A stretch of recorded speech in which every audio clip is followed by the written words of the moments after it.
going on YouTube? So we got the crank back. Let's check it out here real quick. So as you can see, really a nice polished job there. I got a little bit of oil on them just to keep them nice, but really nice polished job. Came out nice. Our middle journal has a little bit, but he was able to get a lot of the roughness out. Shouldn't be any problem at all for our bearings. So yeah, we're looking really good. Nice and shiny, polished up, ready to go. Today we are going to assemble the short block. We got everything we need. We got our rings done, our cranks back. So first thing we're gonna do this morning is get our bearing clearances, our rods and our mains, which is a lot of work, but you wanna make sure that your clearances are where you want them. So we'll go ahead and get to work here, and I'll show you a little bit on what I do to get our clearances right.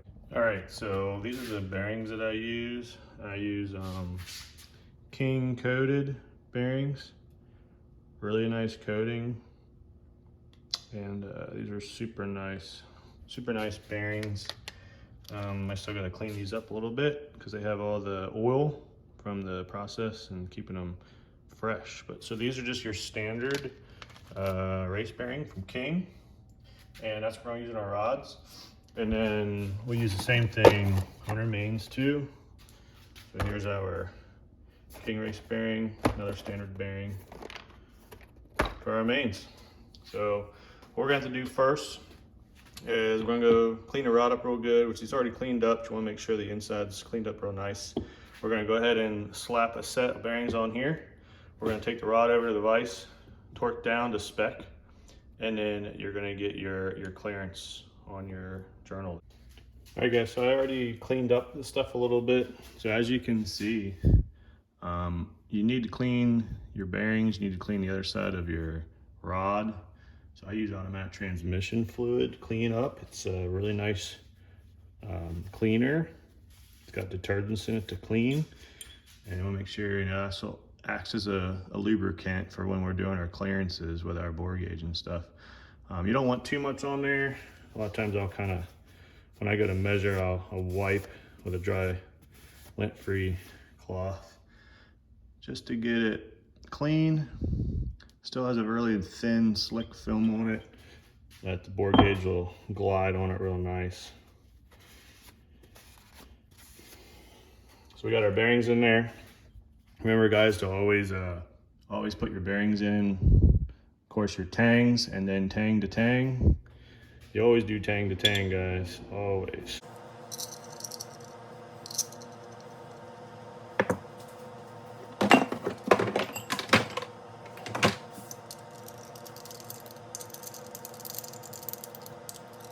And you're putting it down, just make sure that we got good. And push it together nice. You gotta go real nice. I don't even need anything. So there you go. And then we're gonna go over to the vise and we're gonna torque. All right, we got our rod in our vise with our guards. Another thing I didn't show you guys is you gotta make sure that you put whatever you're gonna use assembly-wise on the rods, bolts, when you do the bearings, because you gotta simulate everything you're gonna do and you gotta get the proper torque. So I do the threads a light coat, and then I put a light coat up top where it meets the rod. All right, I use ARP Ultra Torque. I really like this stuff. It's really slippery, glides nice. And you need this to get your proper torque. Because of the drag and everything that's involved with torquing a bolt. You can use, some guys use motor oil, some guys use assembly lube, but you just want something that's gonna give it a nice even torque, because if you do a torque without any type of lube, it will torque quicker, so you may not have the proper torque.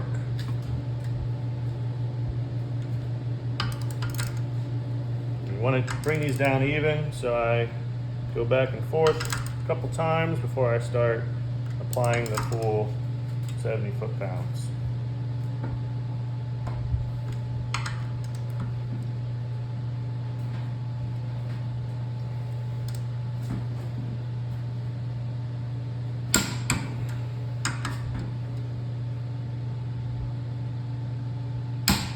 All right, we got our 75 foot-pounds. So now we'll go get our clearances. All right, so we got our torqued #1 rod, okay? We got our torqued #1 rod cap, everything's ready to go. So you need to go to your #1 journal. It's gonna be back here, and you're gonna use your micrometer. You're gonna get your distance just like we did with the pistons. And you're gonna do the exact same thing, but this time you're doing journal to rod. So this would be like your piston bore that we did with a bore gauge, and this would be like your pistons. You're doing the exact same thing, just you're doing rods this time. All right guys, so we got our #1 rod journal. We got our #1 rod torqued, ready to go. So we have to get our rod journal diameter. And I was gonna go over really quick how to read a vernier scale micrometer. So this is your 1 to 2 inch, okay? So obviously maxed out is 2 inch. So we're obviously under a 1 inch or under a 2 inch right now. So your 1, 2, 3, 4, 5, 6, these are each 100 thousandths. All right, so we're at 8. So we're already at 8.800. And then you got to add, do a little bit of math. So your dash is here, or 25. So 1, 2, 3, so we're 75, so that's 0.075. Then you got to add whatever number that your 0 mark fell on. We didn't fall on 15 yet, so we're at 14. So add your 14 to your 75, you get 89. And then you got to follow your top scale here, all the way over. And you see it fell on the 8. The 8 is the only one that's lined up. So that's your 4th digit on the very end. So you're coming up with 0.8898. All right, so that is our journal diameter. So we're gonna do the same thing that we did with our bore. So we're gonna get our, this is a little bit different, okay? It doesn't have the rollers on it like our bore gauge. A little bit different, but we're gonna do the same thing. We're gonna zero out in here, and then we're going to go and measure our up and down clearance, okay? You can't get your side to side, it's not the same. You measure a rod bearing from top to bottom, and you can move it slightly left and right, but this is gonna be your clearance top to bottom. All right, all right, so we got that done. We already got our bore gauge zeroed out with our journal. We're gonna go in here and get our clearances. So with this guy, off camera here, I went ahead and tried 2 standard bearings, and it was a little tight. It was right around 1 thou and 7/10 to 1 thou and 8. So what I wanted more close to 2 thou range. So right now we're right around 1 thou and 9/10. So so what I'm talking about, guys, is that you have an STD bearing, and then you have a STD X bearing. So the X bearing gives you extra clearance, and you can actually go back and forth between like a half X or a full X. So you have your 2 halves. So one can be a standard, one can be an X, or you can do standard, or you can do XX. And depending on how much clearance, oil clearance you want, you can play around with the different halves to get the clearances you want. So you want them all pretty close, obviously, closer the better, and will give you optimum bearing wear and go to oil pressure and oil clearances. All right guys, so now we're moving on to our mains. Our rod bearings or clearances are checked and they're good to go. So I got those rods all ready to go. So now we're gonna move on to our mains. Our mains are pretty much the same stuff. You wanna clean both sides of where your bearings are going to be at. Make sure that they're good and clean. Again, I use like an automatic transmission fluid. I've already cleaned this block already, but anytime you're dealing with bearings or anything with an inside of a motor, you're always cleaning, always cleaning. I'm going to open up our bearings here.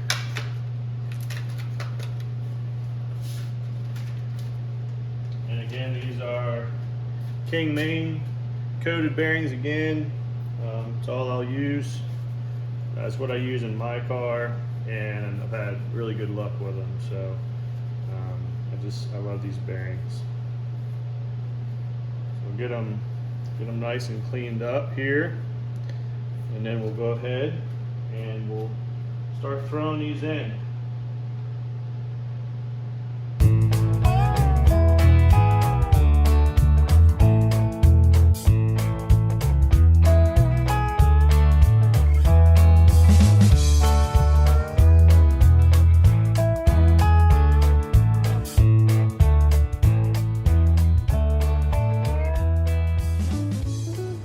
Alright, so we're going to have to get our main clearances, just like we did with the rods, and we're going to have to compare them to our main bores. So, let's do it. Alright guys, so now that we got our bearing clearances and everything good to go, we cleaned the block really good. We got sprayed down, and then we also went over it with some brake cleaner. You got to pressure out all the holes. All your oil jackets and everything, make sure everything's good to go there.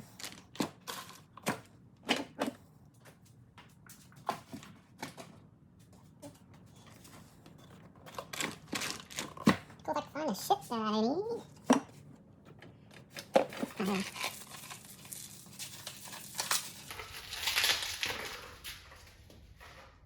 Alright, so one of the other things that I do with all my blocks, I don't run oil squirters.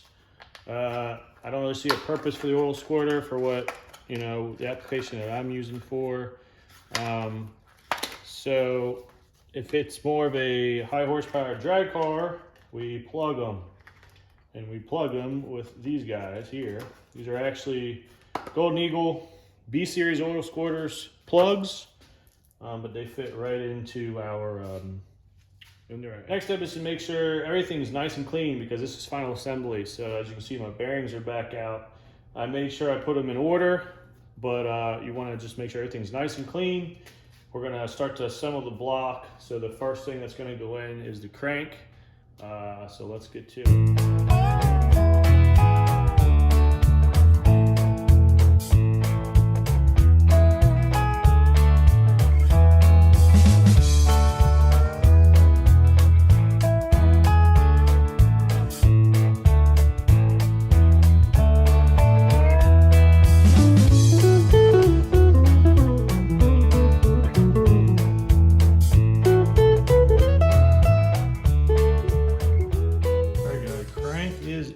She's moving so smooth. That's what you want, nice smooth operation. She's working really nice. We got good thrust play. Always check your thrust play. And we're good to go. Cranks in, we're good to go. So next is getting the piston and rod combo together. So for that, you're gonna need your pistons, you're gonna need your rings, you're gonna need your pin, and you're gonna need your rods. Also,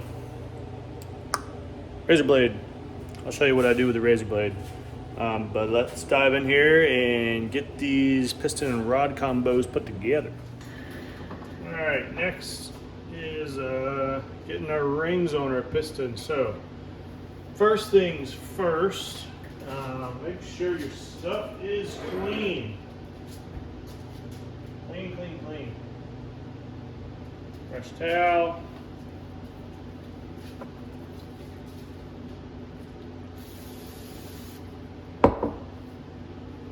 Alright, gotta clean stuff up. Make sure it's good and clean. You need clean stuff. Can't put an engine together all nasty. Alright. So, let's pull it off real quick.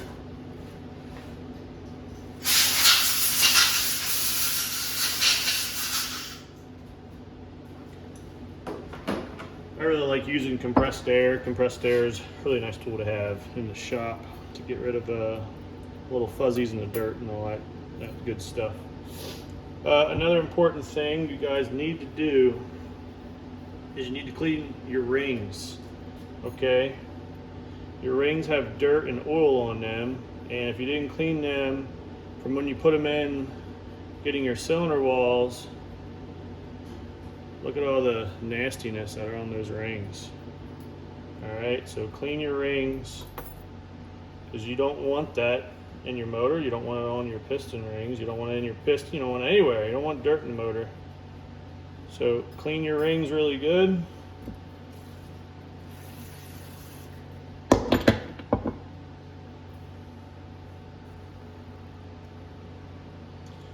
I cleaned this upper and lower already, but after filing and stuff, you still might have a little bit of dirt.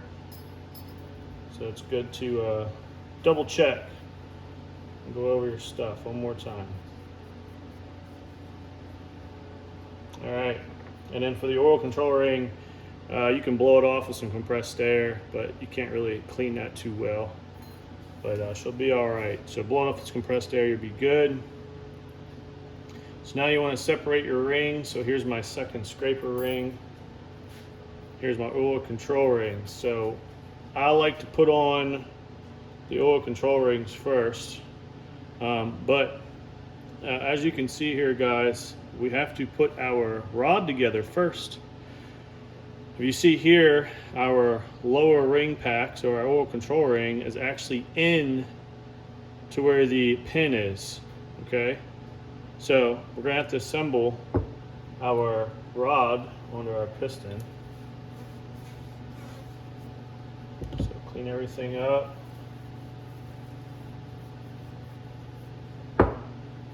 And I chose for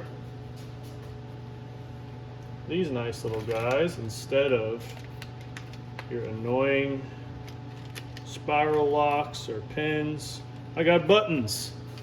So basically what a button is, guys, is the button takes place of the spiral lock or the pins, and they sit in there like that, and the pin can't come out because you have a button, and it just acts as part of the piston. So buttons, super nice.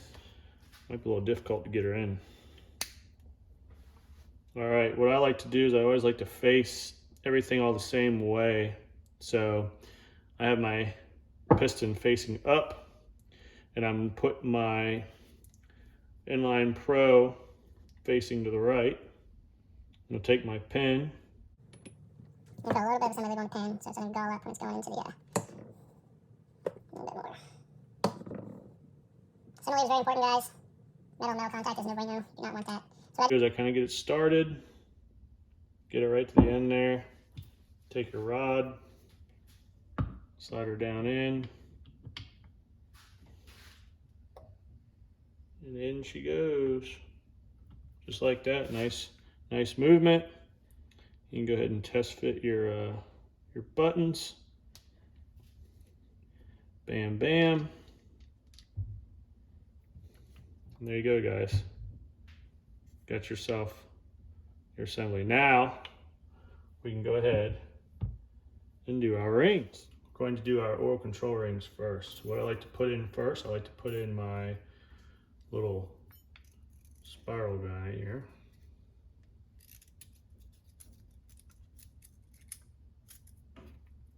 And the spiral guy is probably the easiest guy to put in, just because he's he's really easy to get in there. Not a lot of tension. All right, and then you're going to start your second ring. I'm trying to do all this on camera. Normally I have it in like my lap. It's a little easier.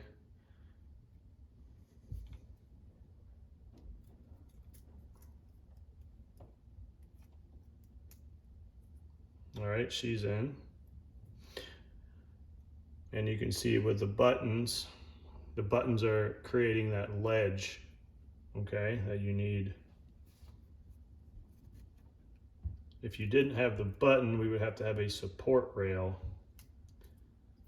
And support rails is what keeps that bottom piston ring supported. But since we have buttons, we don't need it.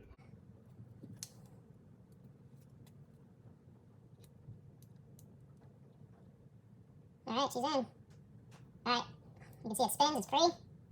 That's good. And I have one side is over here, and I felt the other side was right here. So you want to offset your gaps, okay? It's a lot more important with your top and second ring, but you still want to do it with your oil control ring as well. And remember, guys, your buttons aren't fixed, so make sure you keep your buttons in there. They can fall out. You can dab some assembly lube. This one's got some assembly lube. It will help keep it in there a little more. All right, the next guy is going to be our scraper ring. Remember, guys, got to look to see what's facing up. Scraper's on this side, so this side is up, and there's also a little N50 inscribed at the top there. All right, so this is where our razor blade comes into play. So what I do is I start at the bottom.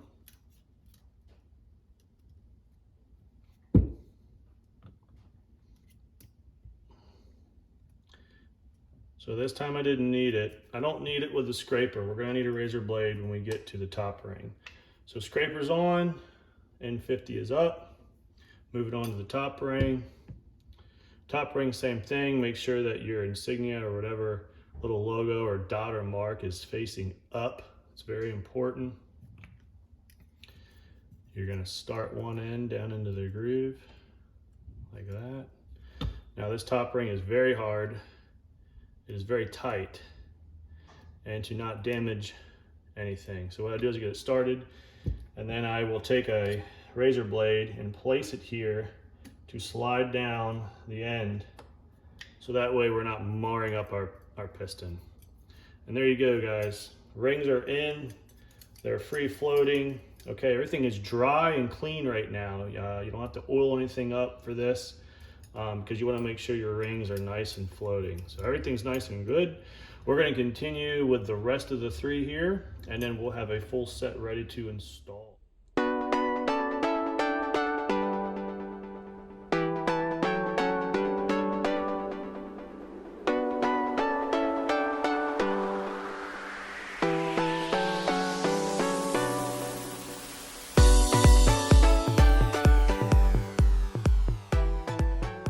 So we got our pistons all together, and now we got to get them in the block. So I'll show you guys how I get everything in the block.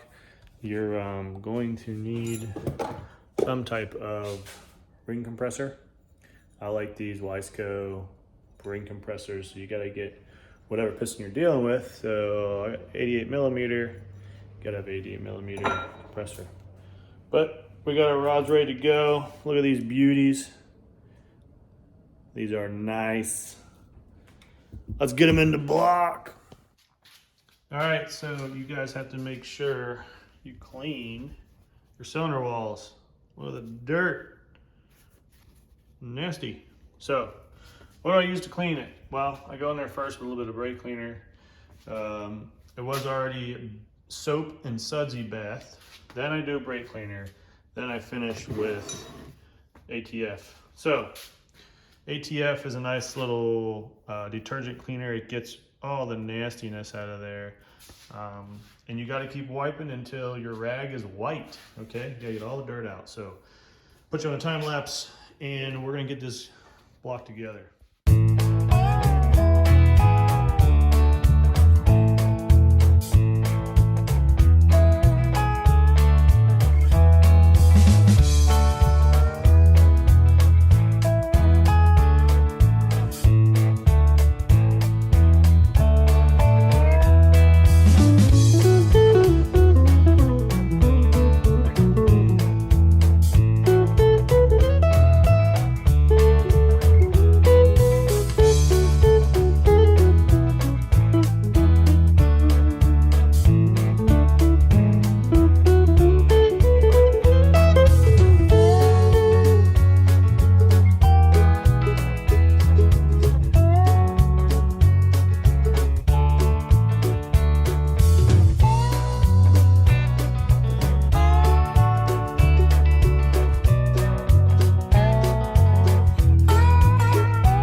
look at this gorgeousness. Gonna be very happy customer. I mean, just rotates super nice. Feel the tension of the rings. I mean, super nice. Short block is together, guys. And that's gonna be all for tonight. So next time we'll be on here. We'll be putting together the rest of the short block. So the majority of the hard stuff is over. Next is just oil pump, chains, guards, pretty easy stuff to put on. Once we get all that on, get the oil pan on, we'll go ahead and start going over what we do to get the head installed and get all the head and the chains and all that stuff all mocked up. But thanks guys for tuning in. Please comment, like, and subscribe. If you got questions, shoot them in the comments. I'll try to get back to you guys. And we'll be back for part 3 of Dylan's F24 build. Thanks guys. I'll catch you guys later.